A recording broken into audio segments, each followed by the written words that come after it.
अस्सलाम वालेकुम क्लास 5। मैं हूँ आपकी साइंस टीचर। हमारा यूनिट नंबर 4 है, topic environmental pollution. Page number हमारा 56 और 57। जैसा कि हम पिछले दिनों से पढ़े हैं, air pollution, land pollution, water pollution, हमने उसके कॉजेस और इफेक्ट्स भी पढ़े।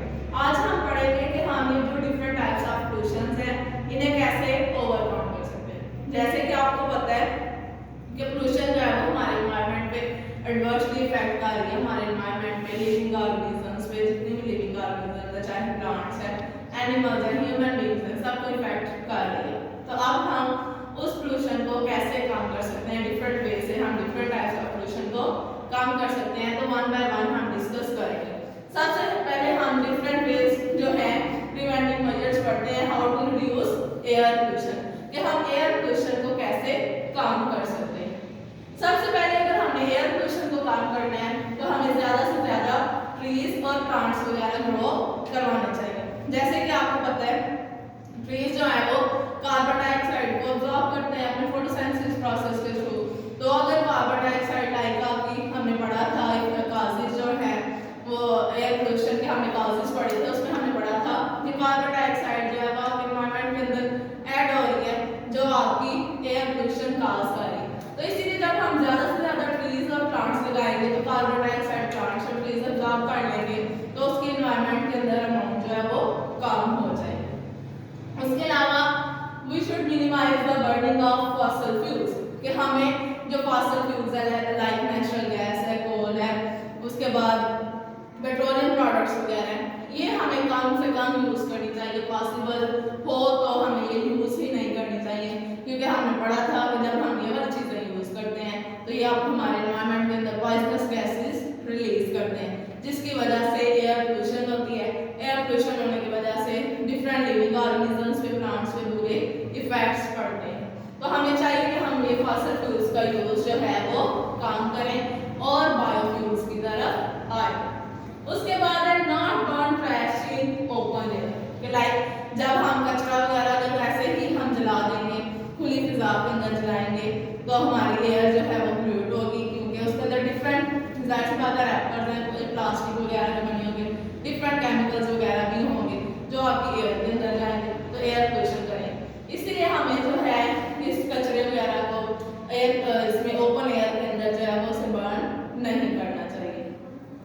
उसके बाद है regular checkups of the motor vehicles to reduce amount of poisonous gases in air, कि जो आप गाड़ियाँ वगैरह यूज़ करते हैं उनकी प्रॉपर ट्यूनिंग वगैरह करवाएं, ताकि आपकी जो गाड़ियाँ हैं उन्हें रेगुलर चेकअप्स की ज़रूरत होती है। आफ्टर मंथ उनकी ट्यूनिंग वगैरह करवाएं ताकि वो पॉइजनस गैसेस वगैरह रिलीज ना करें और वो ठीक से मेंटेन रहेंगी, तो आपकी पॉइजनस गैसेस भी नहीं रिलीज होंगी। जब पॉइजनस गैसेस भी रिलीज होंगी तो आपकी एयर पोल्यूशन भी नहीं होगी। आगे use eco friendly energy sources like solar energy, wind energy.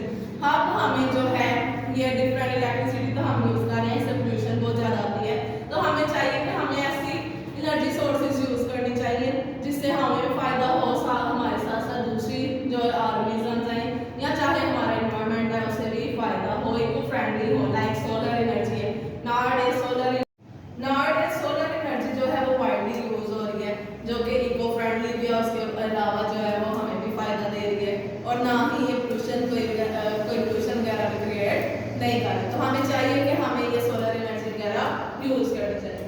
उसके बाद I think so most important preventive measure ये है कि जो हमारी पब्लिक है, जो हमारे लोग हैं, उन्हें इस चीज़ से अवेयर होना चाहिए कि जो पोल्यूशन है वो क्या क्या नुकसान का जो है वो करती है, कैसे पोल्यूशन जो है वो होती है, उनकी वजह से कौन कौन सी एक्टिविटीज़ होती हैं जिनका उन्हें अंदाज़ा नहीं होता, लेकिन वो बहुत ज़्यादा नुकसान दे रही होती हैं, उन्हें भी दे रही होती हैं और उनके एनवायरनमेंट को भी दे रही होती हैं। तो इसीलिए जो है पब्लिक को अवेयर करना चाहिए।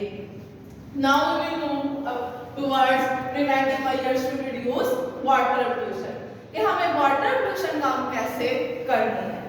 सबसे पहले not dump industrial and domestic waste in water bodies, कि हमने पीछे पढ़ा था कॉलेज में कि जो हम अपने घरों का कचरा होता है या इंडस्ट्रीज वगैरह वाले जो है वो डायरेक्ट वाटर बॉडीज के अंदर अपने पाइप फेंकते हैं, उधर ही सारा वेस्ट स्पिल करते हैं, तो सबसे मेजर कॉज थी वाटर पोल्यूशन।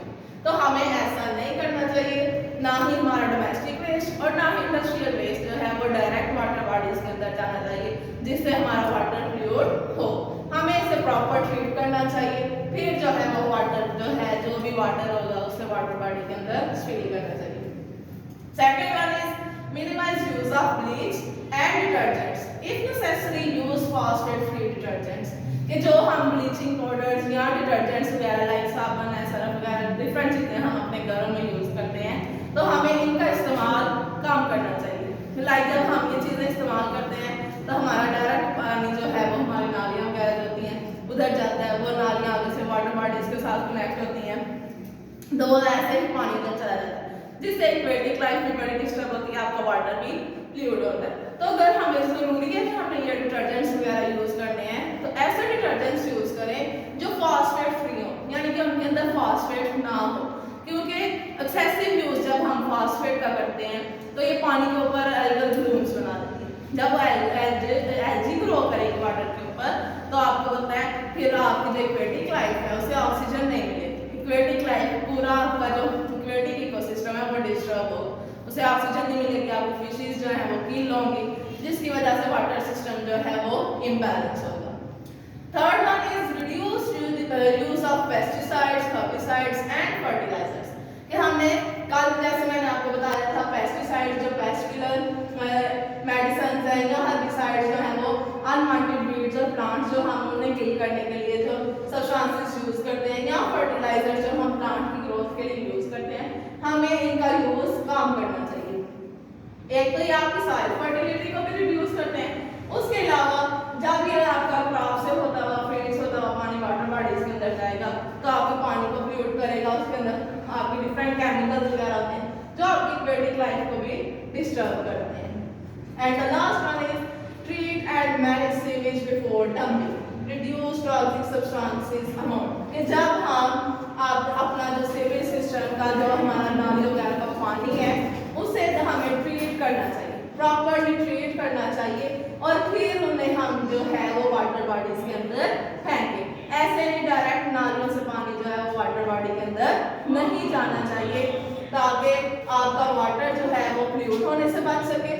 उसके अलावा इसका आपको पता है डिफरेंट टॉक्सिन्स होंगे, डिफरेंट हार्मफुल केमिकल्स होंगे आपके पानी के अंदर, जो इसके वेस्ट के अंदर जो आपके पानी को पोल्यूट कर देंगे। तो इसीलिए हमें चाहिए कि हम उस वेस्ट को जो है वो प्रॉपरली ट्रीट करें, फिर उसे वाटर बॉडी के अंदर फेंकें। And the last is plant trees because trees absorb toxic substances present in water, और हमें ज़्यादा से ज़्यादा दरख्त उगाने चाहिए, क्योंकि आपको पता है जो ट्रीज हैं वो नेचुरल अब्जॉर्बर के तौर पे काम करते हैं, और ये बहुत ज़्यादा पानी के अंदर ऐसे कोई सब्सटेंसेस होंगे जो वैसे तो आपके एनवायरनमेंट के लिए हार्मफुल होंगे, लेकिन ट्रीज के लिए बेनिफिशियल होंगे, तो ट्रीज उन्हें अब्जॉर्ब कर लेते हैं, जिससे आपकी वाटर पोल्यूशन तो नहीं होगी और प्लांट्स को भी फायदा हो जाएगा। तो इसके अलावा आपकी एयर पोल्यूशन भी नहीं होगी। Now we will go towards preventive measures to reduce land pollution, कि हमें लैंड पोल्यूशन कैसे काम करनी है।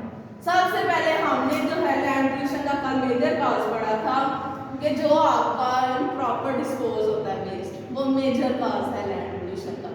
इसीलिए हमें क्या करना चाहिए कि हमें कचरा ही कम से कम जो है वो फेंकना चाहिए, कम से कम कचरा जो है वो प्रोड्यूस करना चाहिए, ताकि ना तो उसकी प्रॉपर डिस्पोजल हो और ना ही आपकी लैंड पोल्यूट हो।